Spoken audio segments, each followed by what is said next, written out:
Make sure everything is solid. Oh yeah.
Four, three, two, one.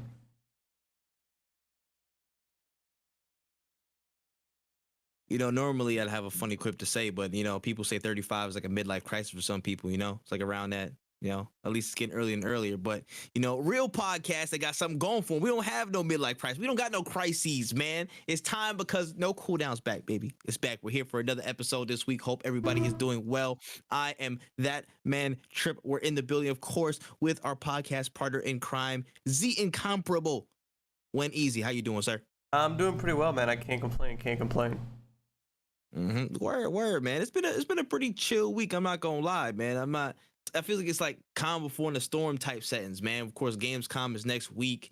Some games been popping off. Cult of the Lamb has been popping off like crazy. They got like 1 million plays and stuff, 1 million downloads. Like, listen, stuff's kind of starting to rumble a little bit, but it's been a pretty cool week overall, man. Of course, be sure to rate this 5 stars, man. Go on Apple Podcasts, go on Spotify, rate us 5 stars. Be sure to check out our Twitter at No Cooldown Pod on Twitter. Be sure to check out the channel's video version at Wotaku channel. That's WOTAKU CHANNEL. I don't know if that was 3 N's. Was that 3? I don't know. Whatever. Anyways, it's channel. You know how to spell it. But we got a few stories to get into, man. So without further ado, When is you ready? I am ready. Hey, man, let's get into it, man. Let's warm up. Got 2 stories for the warm up today. First and foremost, this was like a pretty interesting development. Like I just caught it randomly this week. I don't know why I stopped and looked at it, but it was about a woman on Tinder. And listen, this may be off left of center, but follow me. So basically, this woman on Tinder was roaming the app and she was matching with men, as one does on Tinder, but got into conversations about Nier Automata and convinced them to play it, only to ghost them and just made sure they had the game intact. So apparently she had screenshots of like all these flirty men that she was talking to and stuff like that. And she didn't even assert the fact that she like, oh, I wanted to smash it to get Nier Automata. She just talked about it a lot. And then these men bought Nier Automata to impress them. And, the chick was like, okay, whatever, and ghosted them. So her rough count was about 22 dudes she was able to convince to buy Nier Automata. And her reasoning behind this was that more sales mean more Yoko Taro games. I mean, how do you feel about this Nier Automata swindler on Tinder? I respect it. I respect it a lot, actually, because like, even if you find out that she wasn't that into you, you still gotta play a really, really good game. Like, at least you're like, damn, this is a really. Now, some people are gonna be like heartbroken and they might resent the game, but yo, that game is gas. Like, you gotta put on some gas. It hurts, bro, but hey, now at least you got something to get you through that pain. Go ahead and beat you that game you bought. Yeah, I'm not gonna lie. I know some niggas was tight though. It was like, I was trying to get some coach, but this game crazy though. I ain't gonna lie to you, son. This is got me emotional, bro. Like, what the?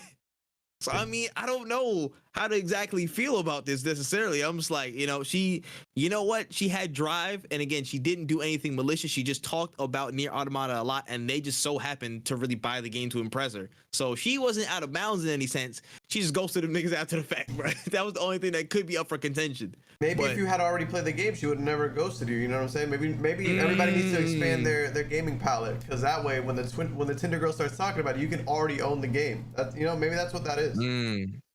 Crazy, bro. Crazy. I mean, hey, listen, bro. If you had that intact, maybe you could have just skipped the line, landed you some coochie anyways, bro. I don't know, son. I don't know. I don't make the rules here, but all I'm saying, that's a valiant effort from somebody to get into the Yoko Taro game, bro. I'll tell you, bro. It's like it's her and that one Nintendo dude that bought stock to get into that conversation about F-Zero. Yes, they might be sir. fighting in contention for this. Like True absolute fans. heroes. True fans and heroes, man. Not all of them have capes, man. Not all of them have capes. All right, on to the last story of the warm up, man. I don't know if you've seen this, but it was like this little indie snippet of like some footage that was going around, and the game was called Squirrel with a Gun.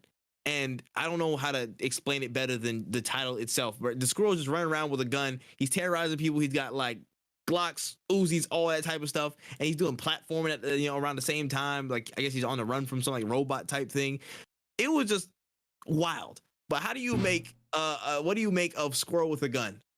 Honestly, it's just innovation at its finest. I'm happy that we started off with like Pong, and I'm happy that we got to Squirrel with a Gun. Truly the best possible timeline in video game history, if you ask me. I actually can't wait to play it because this game looks absolutely bananas. That's all I really gotta say. Like we made it. We've made it far in life. We're at the apex of gaming, bro. We're at the apex of gaming. It's all downhill after this. This is the peak. Everything else is trash. I'm sorry, y'all. Like that's all I gotta say, bro. I'm not even gonna lie. I was expecting this to be like go completely different in my head, but he was doing like the bank head bounce with the gun. He was jumping around with it and stuff. And not only did he shoot him, he jumped and let the whole clip off and just jumped with the Uzi. I'm like, yo, how are you hitting air combos with this gun right now? Yeah, it was wow. But I'm just like, yeah, man, these indie developers are going crazy. Yeah, somebody said it the other day, man. I forgot who I was watching. I think it was like Falk or something like that. Shout out Falk. But he was like, yeah, indie games have been carrying gaming for like a good number of years in terms of innovation and really providing like, the most variety of experiences, man. It's hard to refute that statement when you see such shining examples as Squirrel with a Gun. That's all I'm saying, bro. That's all I'm saying. But yeah, that's how we got in the warm up, man. Quick today, let's get into the main story because there's a bunch of them. And first and foremost, we got to talk about the Embracer Group. Yes, the Embracer Group are back in the news as they have acquired another round of properties into their network, including Limited Run Games, which is a games distributor of physical copies, Singtrix, which was the creators of Guitar Hero, Tuxedo Labs, that made the game Teardown, their Swedish studio, and Tripwire Interactive, which made the Killing Floor series, Chivalry series, and more. Also, beyond just regular game studios, they've acquired, something pretty light, the entire Lord of the Rings IP. So movies, video games, TV, you name it, Embracer Group now controls all of that. Thoughts on all these acquisitions and moves? That's interesting because I think they're making a Lord of the Rings TV show for Amazon. So I wonder if like now they're paying these people. Like how did that happen? That sounds like something that doesn't really get sold that easy. Yeah. Interesting. That is very interesting.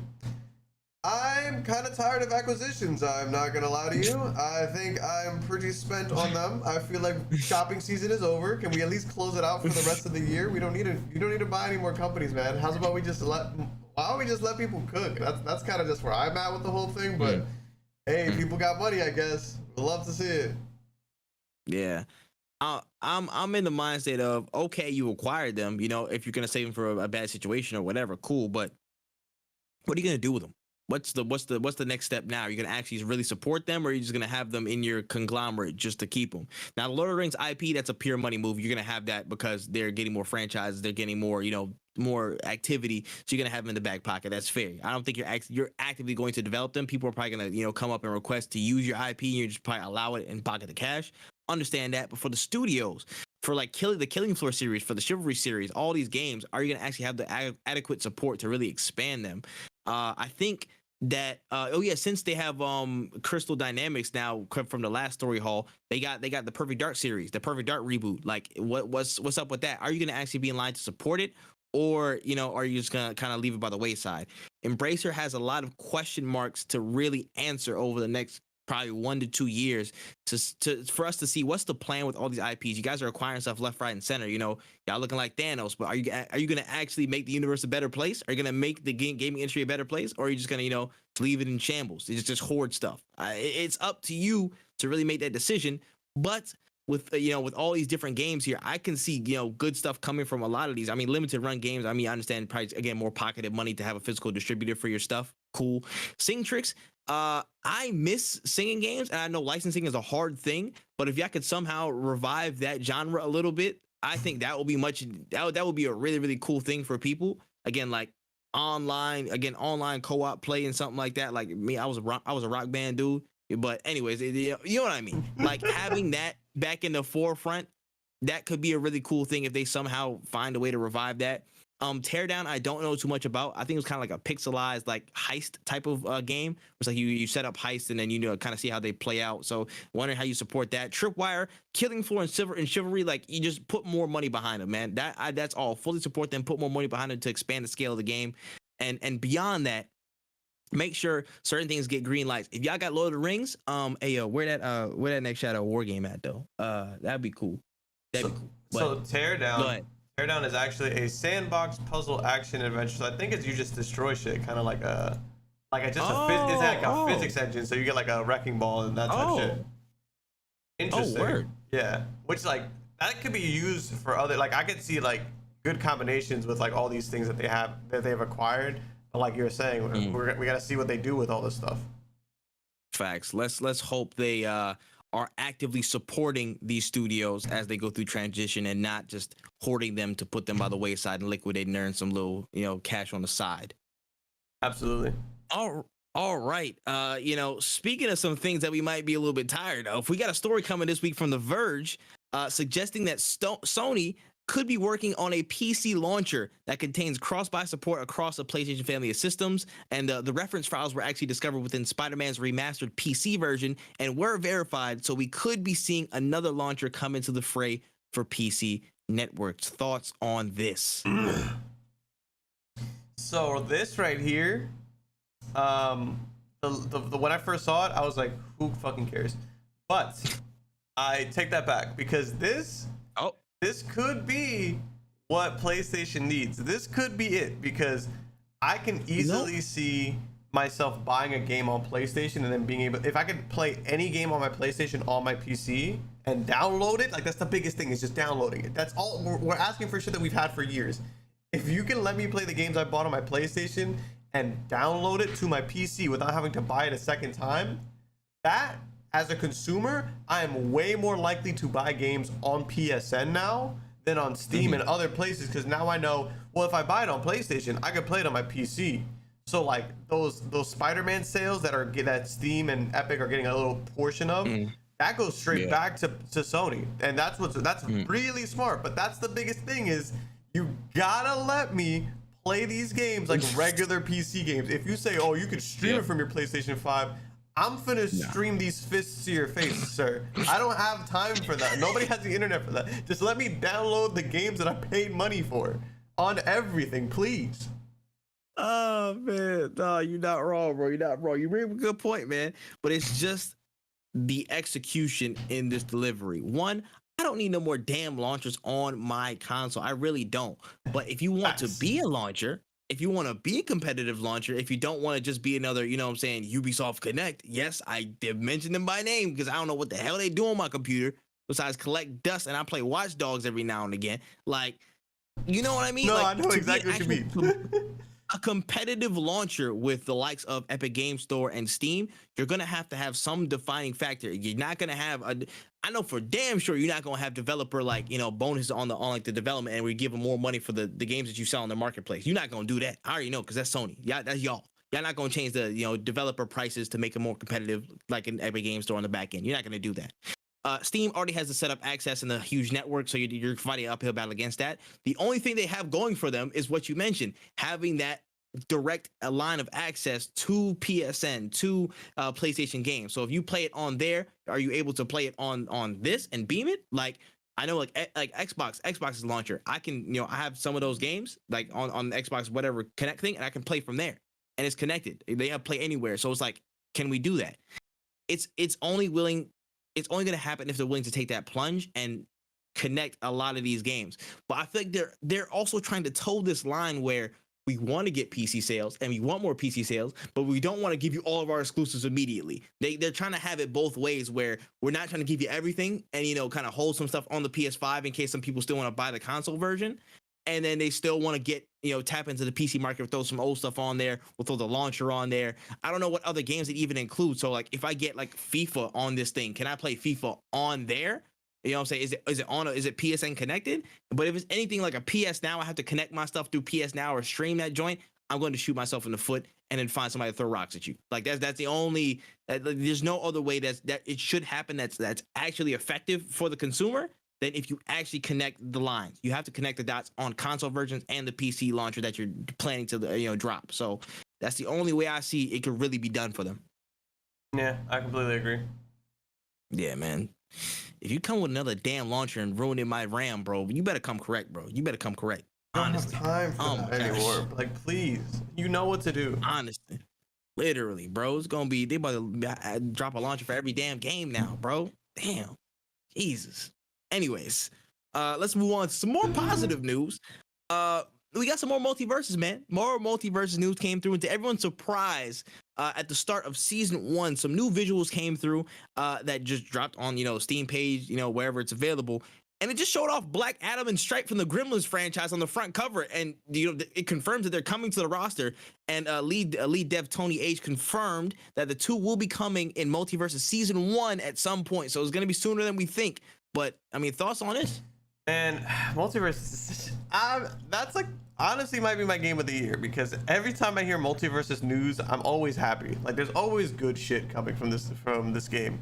I was like a kid on Christmas, because when the first season 1 patch notes came out, not patch notes, but like the actual patch came out. Yeah. And I remember when they updated, I was as soon as I saw it, I was in the Discord like, yo, Black Adam is in Multiverses. Like I was super geeked. This game is so sick, because even though people are trying to leak every single fucking thing about this game, even though people are like really, really trying to find out who they have licensing XYZ, like all the predictions, I think Rick and Morty might have gotten spoiled for me. I'm not sure, but like there's like everybody's like always trying to like find what's next. It's so annoying. This was like actually something I was genuinely surprised about, because I did not expect them to.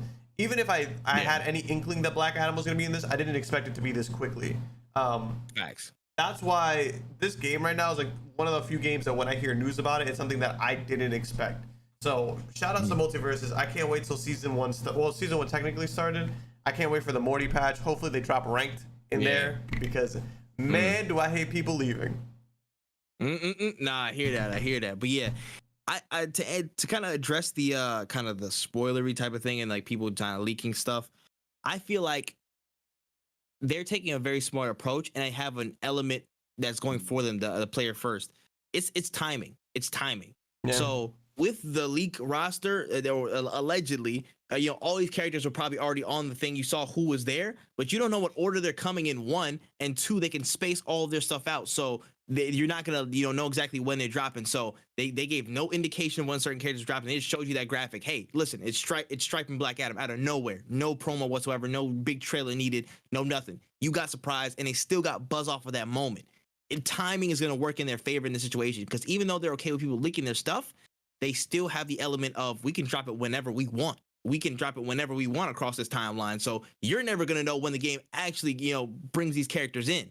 You can only guess as to what is in there or know what's in there, but you don't know when. Yeah. And that's still gonna buzz from the casual people who don't even look at leaks or don't even know where to find leaks, because there's still a good amount of them on the timeline. Yeah. So to the average consumer, to the casual that's playing on console or something like that, or even on PC that just doesn't really tap into the news side of it and actively like following Tony and following all these people, they're gonna be super shocked. They're gonna be like, yo, what the hell? Like, it's gonna be a great big moment. It's gonna be huge buzz, because they still have that element of timing as a part of it. And there's still a good amount of people who aren't as tuned in to the leakers and the informants across the gaming industry. So that's I think they still have that going for them, and it's gonna be a really great release window for them, especially in these first couple stages, because they have that element about them. So that's cool. Well, speaking on Black Adam and Stripe, Black Adam about to be fire. Honestly, in the meantime, before I get like one of the characters I might actually like, I super want, that was like on my wish list, like a Neo or something like that. If he comes in the game, It's a wrap. That's a whole nother thing.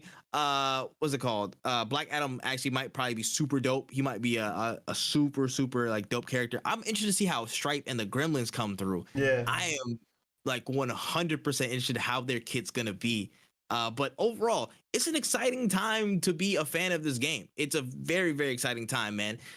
From top to bottom, we mentioned this before. They're doing the right things from a gameplay standpoint, making tweaks as we go. From from a transparency standpoint, Tony's always on top of things. He's always being cognizant, ear to the streets of what's going on.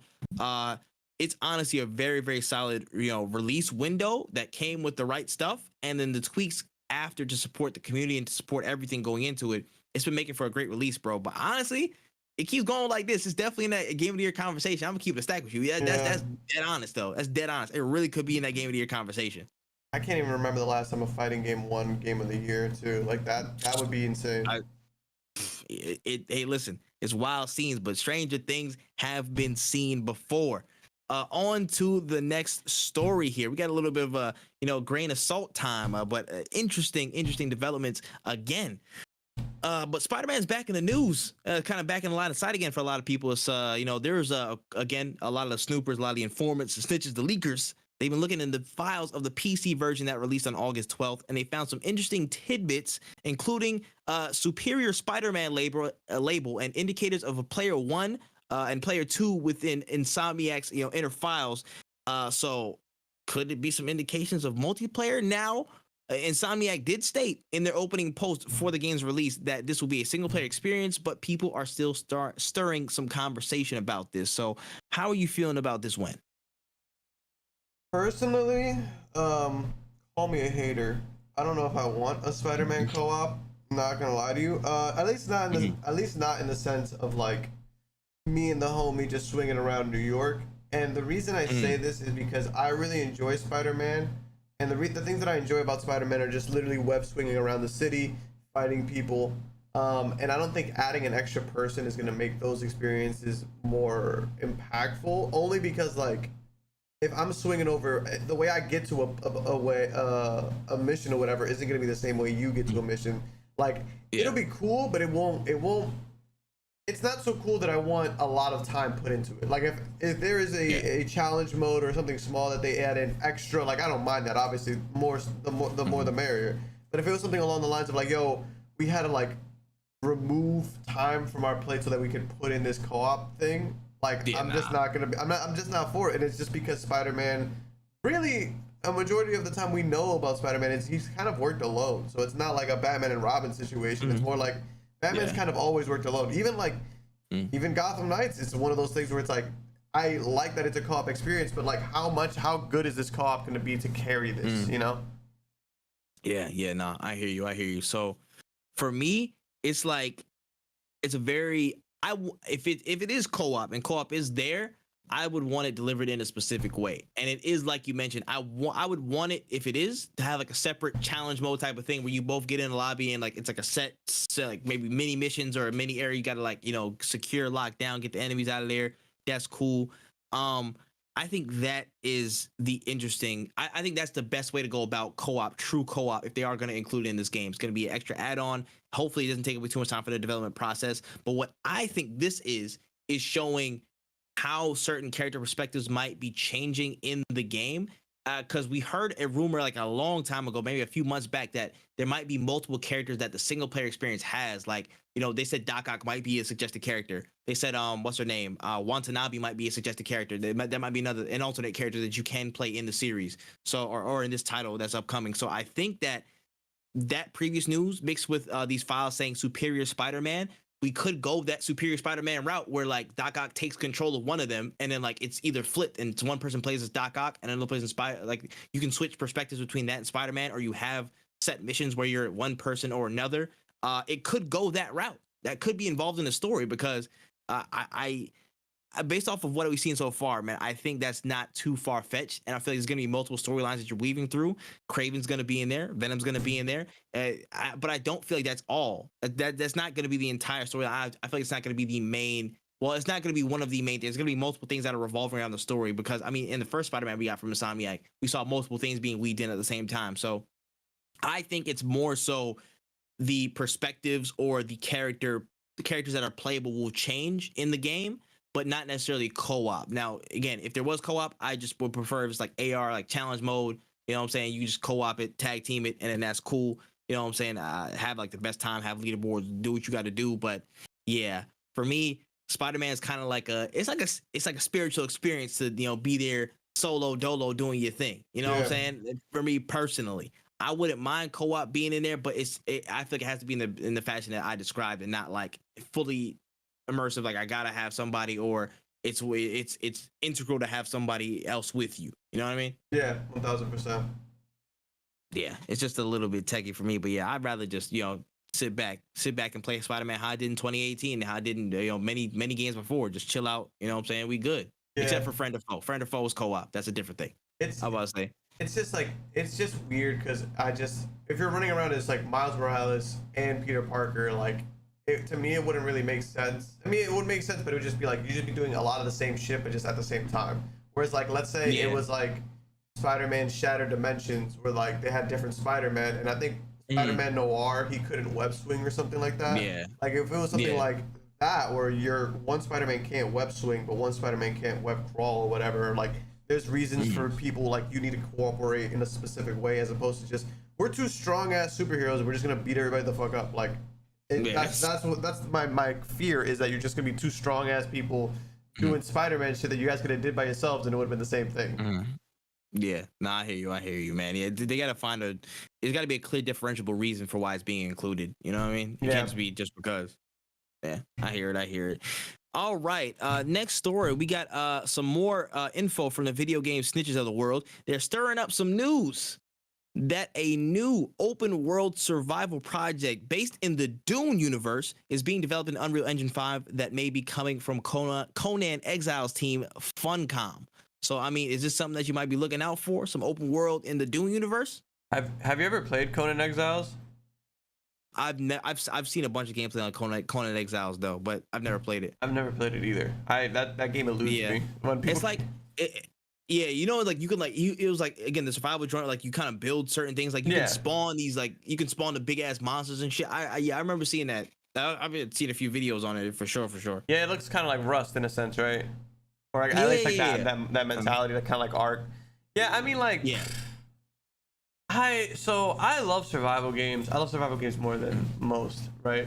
The issue I have is when survival games just like, what's the word for it? Like when it's things like Rust or Ark where I have to survive with other people. Like I want my survival game to be a solo or like a co-op experience. I don't want to have to deal with like internet trolls to like find water. Like that's my biggest issue because it's like you're really be like, I'm like doing what the game intends for me to do, and then people will be like, "Oh, I got an AK-47. I'm gonna just shoot you just because you're around." And it's like, "Oh, that's not fun for me." Because like, I gotta be friends with like shitty 13-year-olds, get in their clans so we can go and fuck up other people's gaming experiences. Like that's all they do, and I'm just like, I don't want to. Yeah. So if this is a Dune experience that's like Ark, I don't want anything to do with it. Yeah, I hear you, man. For me, I'm just like, I've never seen Dune actually. I never read the books either, so I'm like, I'm unfamiliar with the franchise as a whole. People tell me it's really good, and I need to get into it. So, I would need some more research on how applicable Dune is for the survival genre. People tell me it probably very much is. So, I'm be like, my hands are kind of up on this. I don't know how exactly it fit, but yeah, if it's speaking to that general concept, I like when survival things are very limited in terms of player count. Just let me be me, a couple people at most, and then the elements. That's it. Yeah, I feel you. I'm very much the same way. I'm not gonna go on a rant about the state of survival games, but yeah, like that's my biggest issue is like I would love to enjoy the Dune like environment without I banged your mom 67 fucking stealing my resources every time I log off. Like I would love for that. Word, bro, word. I hear you, man. All right, man. Moving into the section that we like to call the Trailer Trove, man. Dealing with more watchable media and the news stories behind them. We got a few stories from this week, namely three pretty big ones. First and foremost, according to Deadline, Sony have put the order in for a Days Gone movie to be produced. Actor Sam Heughan from the Scottish show Outlander is set to play the main character Deacon, and the movie is said to be a love ballad to motorcycle movies. Now, thoughts on this? Days Gone is honestly a game that I feel like should have been a movie. Like if Days Gone was a movie first and then a game, I think it would have got more love. That would have made Genuinely, sense. like Would have made sense. I It would have made played sense. I haven't played Days Gone after like it got a lukewarm reception, which like in Sony's I would never case, play Days Gone. Yeah, like in Sony's case for games, it got a lukewarm reception, so everybody was like, "Oh, so it fucking sucks." And that's kind of how that's why I didn't play it. It's just like it's not a crazy Sony experience. I don't know if I want to play it. Yeah. But it looked interesting. Like I heard it had a lot of issues though. Out the gate, it just had technical yeah, issues. it was super rough. But what they were trying to do, like I understand why there was issues. They had like fucking hordes of zombies running at you. Like I have never seen anything outside of like what's this game? Dynasty Warriors have that many enemies on screen trying to kill you. So I cut it slack. I don't ever really call it a bad game, but it's definitely one of those games where it's like I'm surprised this isn't a movie. Yeah, 100%. I dead ass. Out of all the projects that Sony have been trying to push, this I would have been like, yo, I mean, just turn Days Gone is literally a movie. It's literally like a brother movie. Yeah. It's literally like, you know what I'm saying? Two brothers on motorcycles. One of them gets into trouble. You got to go after him, but there's zombies involved. That's dead ass a movie plot. Michael Bay could have picked that up tomorrow. It could have been a Walking Dead spinoff, and we all would have been like, oh yeah, literally. That's perfect. Facts. Do one guest cameo at the end, little surprise, Norman Reedus, and then that's it. You know what I'm saying? It would have been fine. Exactly. But dead ass though, like I'm actually not mad at this being a movie 100%. I'm not gonna watch it, but in terms of the fit of it actually being, you know, does it make sense to be a movie? This has all the elements of a movie, man. Like again, the one, you know what I'm saying, the one, you know, daredevil, badass main character, got some side characters around him, lone wolf, more motorcycle. Like, I'm trying to figure out what motorcycle movies there are in terms of love ballads, like motherfucking Wild Hogs, nigga, like that movie, bro. Like, no, they didn't have motorcycles in Boondock Saints, did they? I can't remember. I can't think of any motorcycle. The only thing I can think of is Sons of Anarchy. That's the only thing I can think of with motorcycles. They're like, but that's a show, nigga. That's I'm like, show. what are they gonna buy there? I'm like, I couldn't tell you what love ballads and motorcycle movies they were actually basing this off of. I couldn't tell you, but I can say this is actually a plus for y'all because y'all should have been moving this way towards a movie for this franchise, anyways. Y'all should have had this IP towards a movie track, anyway. So you know what? I think people might actually dig it. That this has the at least functionality on paper to be the movie that makes the most sense for Sony brands. 100%. Yeah, I honestly, I'll probably watch it, but don't be like me. I'll let you know if you need to watch it. Yeah, if I can see it gratis, then maybe I'll check it out. I don't know. Yeah, I'm not paying money for it willingly though. I'm not gonna lie to you. I'm not paying money for that. On to the next story. This is a pretty big one that we saw this week. So we've of course seen in a previous few days and weeks that WB Discovery were set to cut down a lot of content and staff in order to make some changes after their acquisition and merger. But we didn't know the extent until now. But we're seeing that HBO Max is gutting about 36 shows with 20 original shows that are almost entirely gone from the animation side of the house and kids programming, with hundreds of episodes being cut. Shows like Infinity Train, OKKO, and more are being completely removed from the service, with a few others like Sesame Street getting cut down in the hundreds in terms of episode count. We're hearing that the reasoning behind this, beyond the obvious cost cutting and general savings that they were trying to exhibit, was to avoid payments to union mandated residuals, to actors rather and composers involved in those projects. So, trying to kind of shortchanging them a little bit and not paying them money and just canceling their shows. I mean, thoughts on this, man? HBO Max is taking a huge turn. Man, is this not the biggest load of bullshit I've seen in a long time? Like, this is the type of shit, like, I see this everywhere, and I don't think it's being talked about enough, because this is absolutely fucking absurd. The fact that, like, this is just, it's blatant disrespect to artists and their crafts.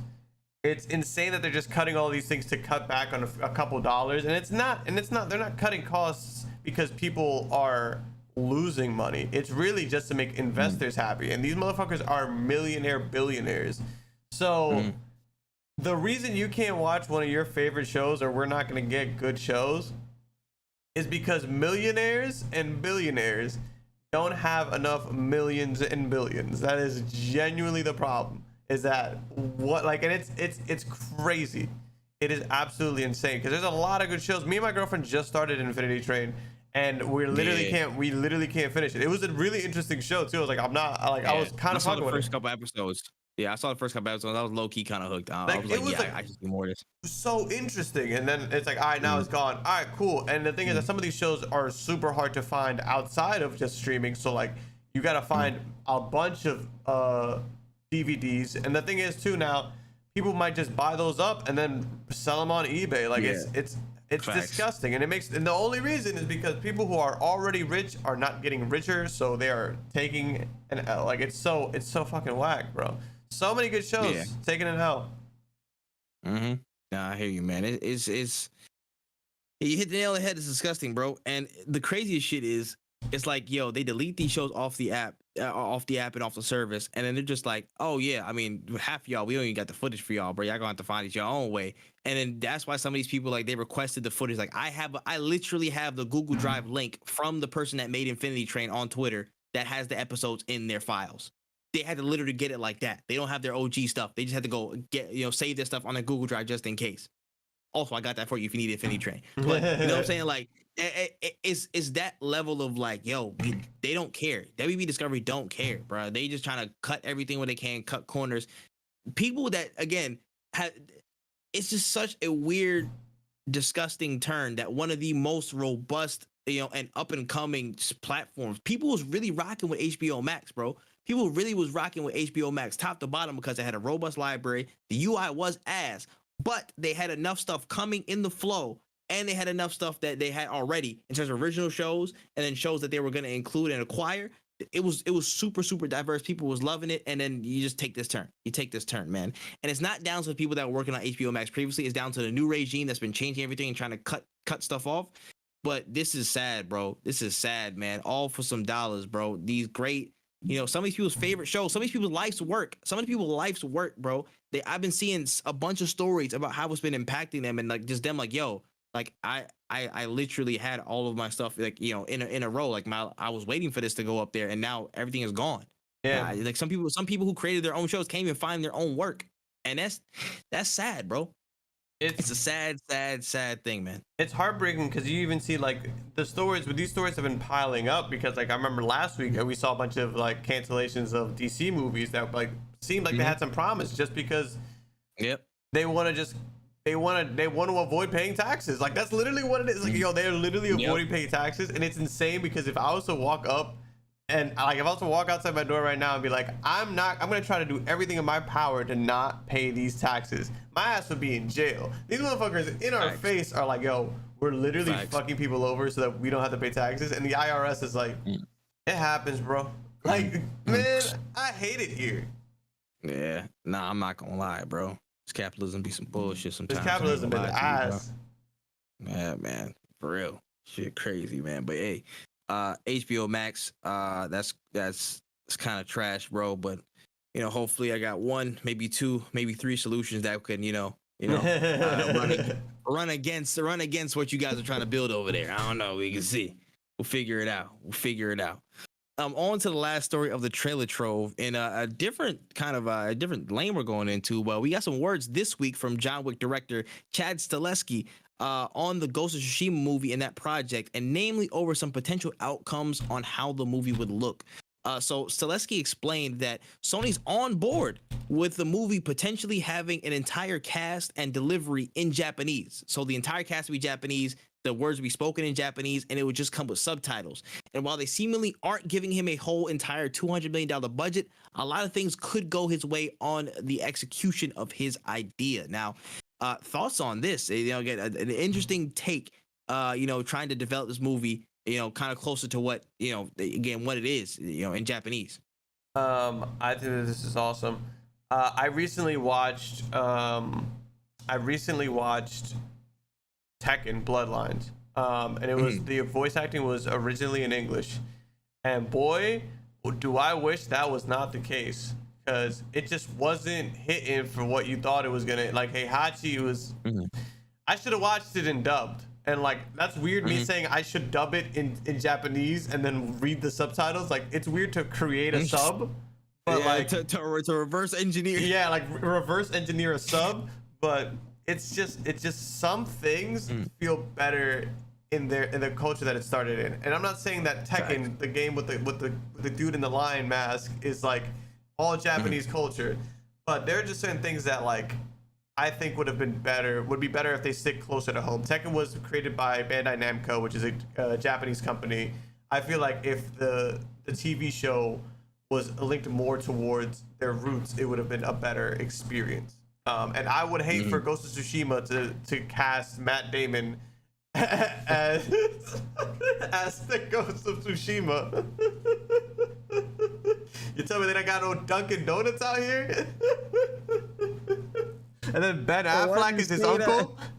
Why did you say it, bro? Why did you say that? That was image in my head, man. Oh, it's Tom Cruise all over again. Just so that they could be in an interview and they're like, man, why did you take a role as a Japanese man? And he's like, listen, I'm an actor. No, my. My job is to be other people. I'm not.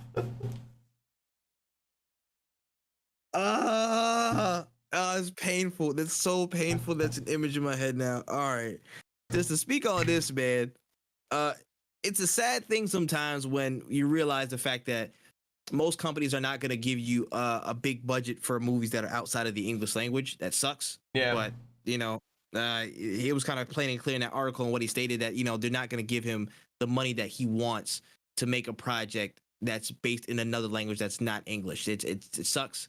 But I wish we would get out of this, you know, this freaking English-centric sphere of watching things, because if you can read, there's a likely chance that you can watch things in other cultures with subtitles, bro. You'll be okay. I really hope we start to move out of that stigma of you know what I'm saying? I feel like we have started to move that needle over the past couple years, especially, you know what I'm saying? People expanding their palettes, looking at other shows outside of their regions. What's it called? What's the name? When Parasite came out, everybody was, you know, that was the big argument for them as well. I feel like that started to move the needle a little bit on that conversation. I hope this can be another piece towards that as well, because I want to see this in Japanese. I want to see this in Japanese. When I eventually and will replay this game, I'm going to be playing it in Japanese with the subtitles English. I'm going to be doing that. That's one of the foremost things I will do. It's so rooted into Japanese culture. Why wouldn't you just go the full way and have the entire cast in Japanese like the game was? You know what I'm saying? Or at least have it close to where most of the game had Japanese people in there, or some Asian descent in that game. It was close to home. Why don't you just go that full way? So for Selesky, man, it's a bold move in terms of the conventional English standards of, you know, filmmaking and whatnot in Western audiences. But this is great. This is really great. And again, just to double down on what you said, it really hits different when it's in another language, or when it's in its language of origin. Yeah. I'll tell you this. I kind of watch K-dramas. My sisters love them shits. They love them shits. Them shits So kind they of go got me to hard. watch. It kind of go crazy, bro. They kind of go crazy. crazy. I'm not gonna lie. I would rate some of them shows over a lot of shows that come out now. I'm gonna be dead ass serious, bro. Yes, sir. But there was just one show that they told me to watch called Goblin, and I knew nothing about the show. I was like, whatever, it's cool, blah blah blah. But looking at the show and how it was delivered, also it's a 10 out of 10. That's damn near a perfect show. I'm gonna be honest right here. I cried. I shed a tear right there. I shed a tear in that show. That's for damn sure. Interesting. You know what I'm saying? Hey, listen, I will be a man. I will admit that shit. I was the first time I shed a tear from a show in like damn near ever since I was a child and I got scared or something like that. That only time that's happened, only time it probably will ever happen in my lifetime. But the way certain things were delivered, the lines, the dialogue, the context of characters, that could only be applied in the Korean language. Yeah. That could only be applied in Korean, because if it was said in English, that would come off as corny and ass, bro. Yeah. The half of the things these people said in Korean, American actors would not be able to do. English speakers speaking that in English would not be able to come off in the way that it did, because of just how certain things are said, the context, and just the timbre and everything, bro. It just sounds sonically different when it comes from a different language from that source, bro. And also, you know what I'm saying, a lot of Korean writers, bro, dope as hell. I'm not gonna lie. They just plot things out differently. I'm just like, damn, bro. You feel the emphasis in different spots, Yeah. and it came together much more effectively there than I thought it would have in English. You know what I'm saying? Because it is how it is, man. It's the case with this movie. It's the case with all other movies that have different cultural points of origination. I would prefer if you just give me that and translate it as best you can to English, and I'll try and connect the dots from there, because I want to feel the full effect of these projects. I want to feel the full effect of these movies. I want to feel the full effect of these games, and I want to, again, connect the dots as best I can from that point. I feel like you get much more of an oomph from those types of from those types of deliveries and executions. Absolutely. Yeah, I was about to say that's a podcast exclusive, baby. If you about to say, you heard it here first, baby. You heard it here first, bro. If y'all take that shit anywhere else, I promise I'll hunt you down. Anyways, moving on to the rest of the main stories for the week. So we got Private Division, the game's publisher behind titles like Ali World, Kerbal Space Program, and The Outer Worlds, have announced a new project in the works with special effects company Weta Workshops for a new game set in the Lord of the Rings universe. Now, Weta Workshop is, of course, the long-standing company that produced effects for the Lord of the Rings franchise, and they're joining in to create something new in Middle-earth. So, what do you feel about this, and what kind of project do you see coming from this collaboration? So for me, I'm a huge fan of Private Division. I don't think that they ever make any bad games. For this, I don't know. Like, it's kind of like a mixed bag. I gotta see what they do. I gotta see what they do, because like I'm a huge fan of Ali World. They just released Roller Drome. So many things are coming out of the studio. I'm excited, but there's not many good Lord of the Rings games.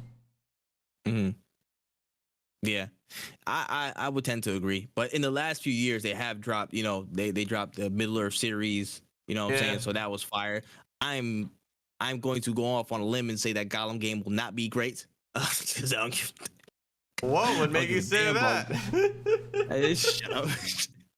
But Private Division has a lot in their locker, and they could unlock a lot of different stuff. Again, Hades was published under them, so they could employ the people who made Hades to make something in Middle Earth, which I can see that being very, very possible.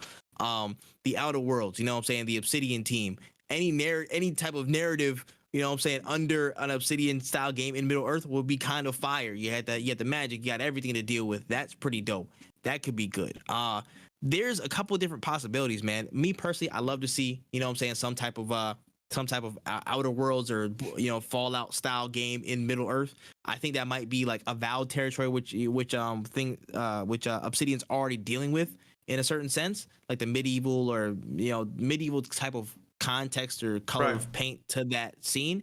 But Lord of the Rings would be completely different. So if you're gonna collaborate on that, I would love to see that down the line. Beyond that, a Hades style game would be pretty cool for Middle Earth as well. And you kind of play as just like a new character or maybe one existing one, and as you travel through Middle Earth and kind of I guess survey the field and progress the story in that way.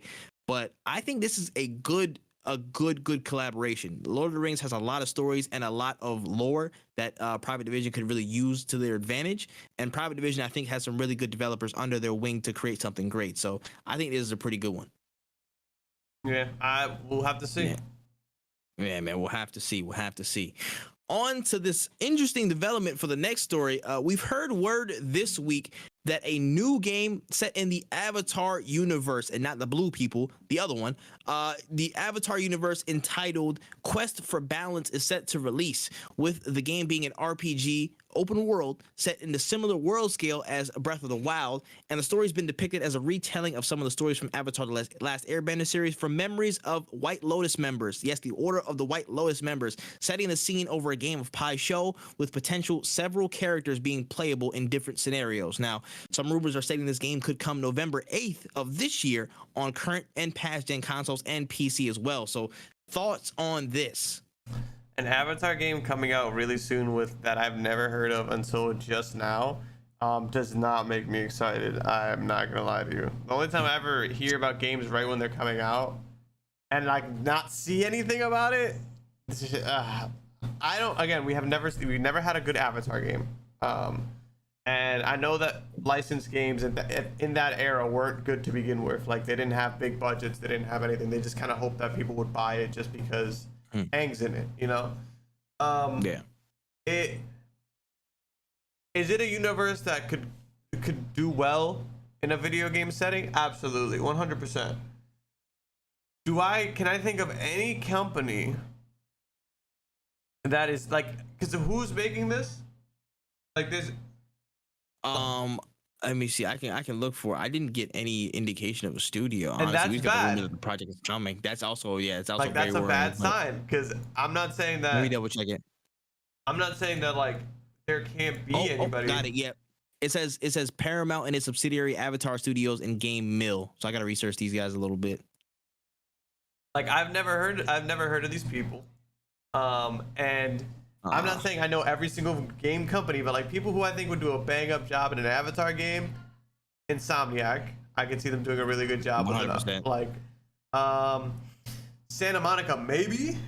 I can see them doing a good Santa job, Monica but like, would go crazy. no, it would just be like, I'm not saying like when I say maybe it's just because I can't think of it, but I have faith in them to do something cool with it. Yeah, to actually do something. Yeah, Sucker Punch with they've already done stuff with absolutely. like Infamous, like it wouldn't be Sly. hard. Yeah, Slot like Yeah. I you would need movement because a lot of the characters would use movement based shit, I'm assuming, in an RPG. I want this to be good. That's all I can really say. Yeah. Like I want this to be good, but it's just you're not checking the boxes for a good game development cycle. Like I just heard of you. Yeah. You're coming out really soon from a company I've Facts. never heard of. Yeah, it's their own internal studio under Paramount, and then Game Mill's a publisher that they drop all the Nicktoons stuff like All Star Brawl and stuff like that. So I will say this. I am pretty worried. I'm not gonna lie to you, man. I can give you news bits and unbiased thoughts, but if you're gonna say you're dropping November 8th of this year with no promo, no first trailer, no nothing, no indication that hey, we're coming out, that's kind of a worrying sign to me a little bit. It feels like y'all are trying to take the hype of that announcement being there to mask what y'all are delivering. So I'm just looking in the mind state of what do y'all have? What are we gonna see you next week at Gamescom? Or are we gonna see you if you're supposed to drop November 8th of this year? What the hell are you gonna show us in this time span? You know what I'm saying? Unless you want some Wukong vibes and y'all coming out with flames, I'm gonna be worried. Like this is actually different level of worry a little bit, man. I want these games to be good. You know what I'm saying? I want these games to come out and be super fire. Yeah, I just announced that mobile game, the Avatar mobile game that was coming as well. I'm just like, that's cool. That's cool. Y'all trying to push these out as fast as y'all can, or at least make this big push for it. But we gotta see something. See something. Y'all gotta be steady, bro. If y'all dropping November 8th on everything, it has to be something quality, bro. I think Avatar games and the Avatar franchise deserves quality because that's what it's been up to this point. If you're gonna just short-sight it and just push out a game just because of the name, and again, just kind of supplement this push of all the new movies coming out and the new series that are being produced, you can keep it. You can keep it. Let's not soil the name of Avatar for the sake of y'all trying to push a game out. We'll see what happens, but I'm hoping we get some type of indication next week at Gamescom, because I feel like that's when a lot of these games will start to come out the woodworks and really make an account of themselves. So if you're gonna drop November 8th, now's the time to start talking about it, bro. Now is really the time to start talking about it and seeing whether you guys are in the right place now, and whether I need to delay this joint by a whole 2 years and actually fix the game up to make it real. You know what I'm saying? Like Breath of the Wild quality standards. The holiday season is just not it. Announcing it in August for the November holiday 8th haze. Of all times, November. You're playing with fire. I don't know, but I guess that's the whole point of Avatar. Ha ha ha ha. I was gonna say, bro, they ain't been in this shit neither, bro. They just right in front of it, face first, man. Anyways, on to the next story. We got a gameplay reveal at the THQ Nordic event of the spiritual successor to Battle for Bikini Bottom and SpongeBob SquarePants: The Cosmic Shake. Just showed off a bunch of gameplay of SpongeBob and Patrick traveling through different eras of time and different settings. Had a level with like a monster Gary that you had to tame. SpongeBob BC, SpongeBob in the future with like karate gear and new moves. So the spiritual successor in The Cosmic Shake. How do you feel about it? I still have to beat Battle for Bikini Bottom, but I heard so many bad things about the rehydrated one, which sucks because I was the game I was interested in playing because I know a lot of my friends Good. really enjoyed it. Mm. And I played a Yeah, little I bit heard of other it. things.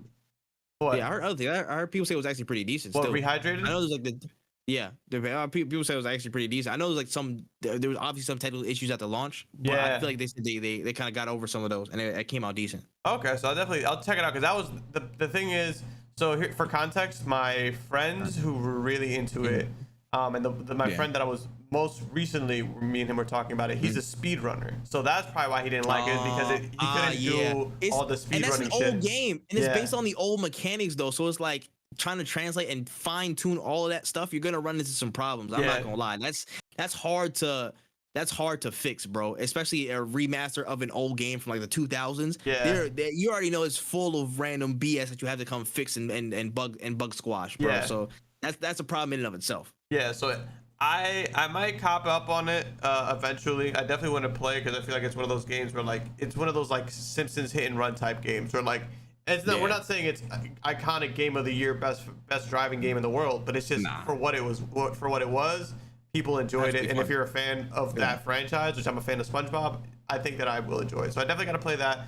On this though, I'm kind of interested in seeing what it's like. If it's a good platformer, or if it's a good game in general, I'm definitely gonna play it. Like I don't see why not. Yeah. Is this a time for a SpongeBob video game?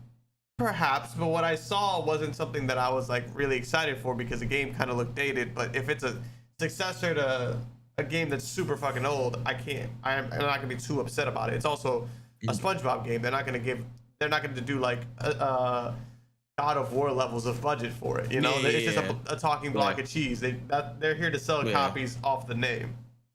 Yeah. 100%. But honestly, it's like, yo, once the game goes on sale, I'll be looking out for it. That's just my personal opinion. Like, yo, SpongeBob games usually like are always pretty decent. Either like, you know, decent or cult classics, or ones I've played at least. Like, low key, they need to remake that. What's the name? SpongeBob, like it was like Lights, Camera, Pants or something like that. Whatever that one was, the multiplayer, John. That one, I need that one back because that was fire. That game was fire, bro. And we need more multiplayer co-op party experiences, man, on everything.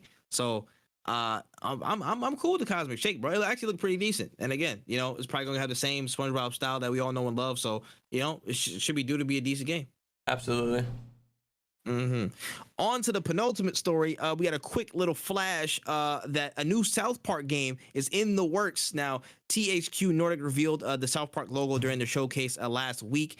We haven't seen it since 2014 with the Fractured But Whole title, pun intended. So the series will definitely be coming back, and it will be coming back relatively soon. So thoughts on a new South Park game? I think I own all of them on my Switch. I don't ever beat them because I'm terrible at beating games. But I really enjoyed the first one. Second one improved on it. The thing about those games is that they're like genuinely funny and they're genuinely good. Yeah. Like they're genuinely good games, which is really actually exciting. Because this is one of the licensed games that I don't really cut slack for because they don't need it. Like I got SpongeBob game, like, oh, it doesn't look good. Yeah, well, it's a SpongeBob game. What can I do? Like a South Park game, if it's not funny and it doesn't play well, I'm gonna be disappointed because like they actually make good games. Facts. And the crazy thing is, like, one of them was in the earshot of like a game of the year conversation. One of them definitely was. I think it was the first one. I think it was Stick of Truth was definitely in the shout for like That a game game of the year was conversation. so good. Yeah.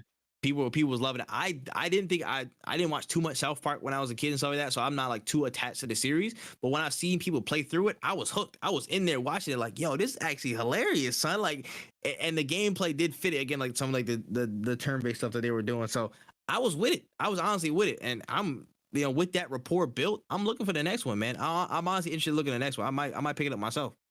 Yeah, I bought the first two on my Switch, and honestly, every so often I re-download it to go back because I'm like, damn, this is such a good game because it was such a good RPG. Yeah. Hey, man, listen, South Park, in terms of games, they can't really do no wrong. So hopefully the third one is no different. All right, on to the last story of the pod today.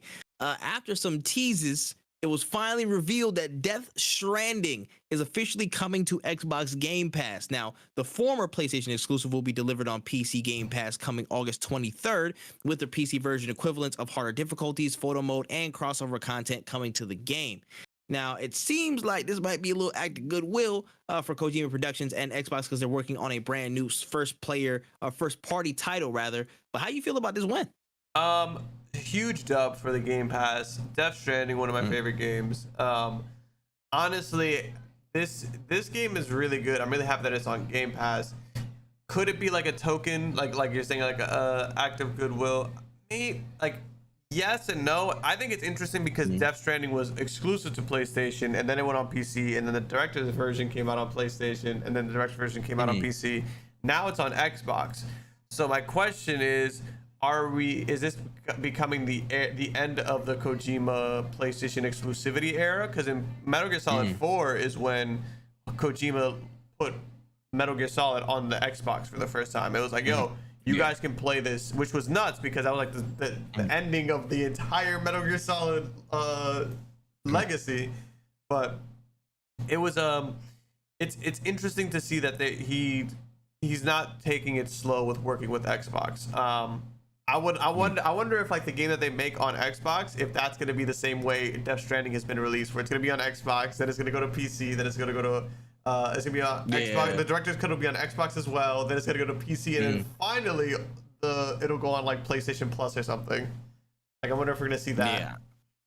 I don't know, bro. That's a huge ass. I don't think so. You know what I'm saying? Like trail sign. I'm like, damn, that's a long ass chase. I ain't gonna lie, just to get there. But I will say this. I have not played this game. I have seen little snippets of it. You know where I stand on this. You know what I'm saying? Shout out to the Amazon Simulator. Oh, one day I might try it though, because on Game Pass now, I might actually try it. Who knows? Shit, dude. But I will say this for the fact that one, we've heard this talk from the last week of, there might be some blocking rights on studios working with Xbox, and Sony's trying to put some feelers out to stop them. And, people are kind of getting real antsy about what's PlayStation exclusives and what's coming to PC, and Xbox doing their thing, acquiring certain things. I feel like this shows that, one, Kojima isn't really tied to anybody. He's going to tie who's going to be willing to work with them, as we saw with them, announcing their partnership of Xbox and Kojima working on a single player game or a first party game rather.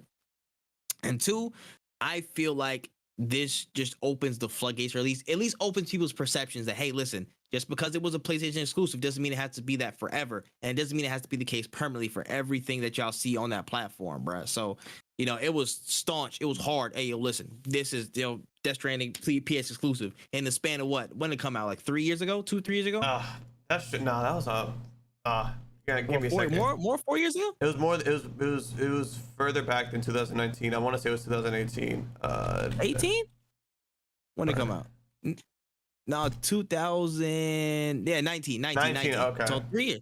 Yeah. Yeah, no, because I was in college. Years. Yeah. Yeah. So 3 years. So only 3 years difference. And then, you know what I'm saying? It's there. Something that people would have thought was forever gonna be on the PlayStation, like a PlayStation exclusive, ends up on Xbox. You know what I'm saying? It ends up on the other side too.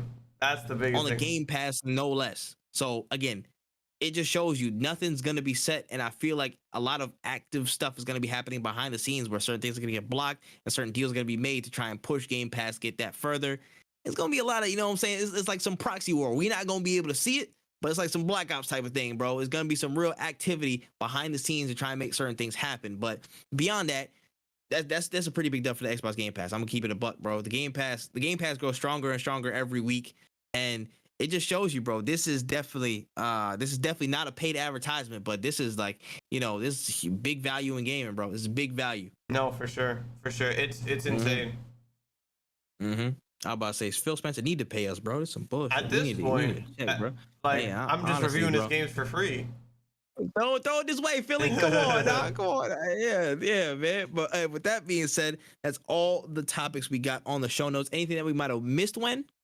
Not that I can think of. The only thing is just like, HBO being terrible. And not HBO, I'm sorry, Discovery being terrible, and multiverse buffs coming out. Like, that's the only thing. That's all my timeline is like, look at all these shows that we're gonna lose, and look at all these cool things coming to multiverses. It's my emotions jump up and down every time I scroll. Yeah, no, I hear you. Only thing that I didn't include on the notes that was coming through was just another trailer for Wukong, for Black Myth Wukong. Looked sexy. But that's another topic for another day. We're just gonna keep calm about that. You know what I'm saying? It'll come show up another time. That was dope. Aside from that, I really didn't have much else. Oh yeah, I gotta go watch She-Hulk this weekend. I gotta go watch Oh, She-Hulk at some yeah. point. People said that first episode was actually really good. People were rating it really highly. So interested to see what comes of that. Hopefully it's a good start to that series. I want it to be great. Yeah, man. I think that's all we got for news. Yeah. Damn. All right. Closing notes. When another episode down, episode 35, No Cooldown. Take us home, bruh. Make sure you drink your water, you stay safe, and you get ready for these reaction videos we're all gonna be putting out come Monday. That's when Gamescom starts, I think. I think Tuesday. Tuesday. So be ready and make sure you subscribe and like, comment, and rate this podcast 5 stars. I'm dead ass gonna be walking in like a gunslinger and stuff on Tuesday. I'm gonna have them on the hit ready. Draw. Reaction video uploaded. It's gonna be quick as shit, boy. I gotta make my thumbnails. I gotta be like, yeah, I gotta have them ready. I gotta make some new faces. Though. Exactly. Have them all ready. Like as soon as one thing drops, it's like screen cap the title, throw it on the thing, upload. Don't let me take it. Go. There will be no edits done. It's just gonna be start finish. Facts, literal facts, bro. But yeah, man, you already know. Make sure you guys rate this 5 stars, man. I believe we are about 5 or 4 plays away from hitting 200 overall plays on the podcast lifespan. So that's a huge milestone that we're about to hit. Make sure you share this around. Rate us 5 stars on Apple Podcasts, Spotify. Share us. We're on Google. We're on Stitcher Radio. We are on Anchor as well. Make sure you guys hit us up there. Show your love, man. Share it around, bro. We trying to be one of the best damn podcasts out there. We're on the way to doing it. We need y'all support, man. We need y'all support. So make sure you guys do that. Make sure you guys check out the video versions and more content from When Easy at Wotaku channel. That's WOTAKU channel. And of course, When Easy on all other social platforms. Make sure you follow No Cooldown at No Cooldown Pod. Just search. We did first damn thing. If you see No Cooldown FR, that's not us. That's French. That's not even us. We're not doing that. It's No Cooldown Pod. No Cooldown Pod. And of course, for me, make sure you follow all content at That Man Tripp on all platforms. Oh my goodness. Follow Growth as well at All for Growth on Twitter. We're doing it, man. We're doing some big things. Next week is gonna be a huge week with Gamescom looming around. All types of videos and stuff are gonna be dropping. All types of content is gonna be dropping, man. And for the dopest conversation on everything from games to anime to media to whatever you want, it's here, man. No Cooldown got it. And with that being said, we are out of there. And we're good.